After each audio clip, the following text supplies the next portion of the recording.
3 times the first of 3 consecutive odd integer is 3 more than twice the third.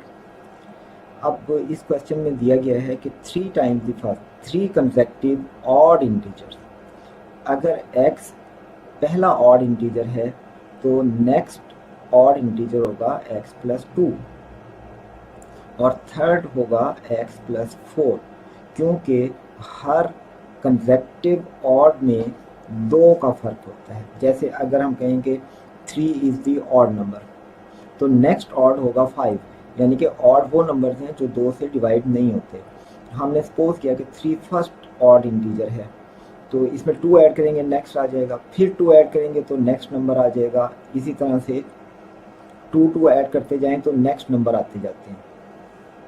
अब question में हमें 3 consecutive odd integer कहा गया, तो कंसेक्टिव का मतलब है हर नंबर में 2 का डिफरेंस आएगा।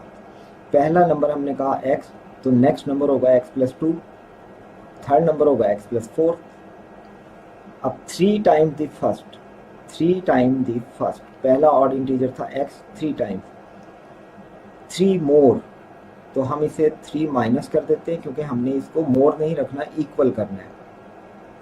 इसके पास 3 ज़्यादा था जो उसने बताया कि 3 मोर, हमने इसको माइनस कर दिया ताकि ये इक्वल हो जाए। देन का मतलब equal, twice the third, twice the third number. अब हमने थर्ड इंटीजर बताना है, यानी कि x प्लस 4 हमने बताना है।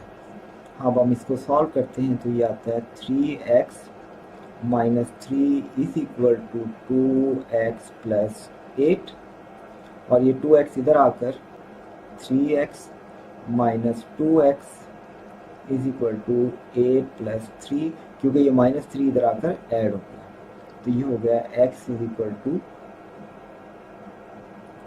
11। और हमने क्या बताना था, x प्लस 4, इसलिए 11 प्लस 4 इज इक्वल टू 15, जो कि ऑप्शन सी में दिया गया है। इसलिए इस क्वेश्चन का आंसर है ऑप्शन सी।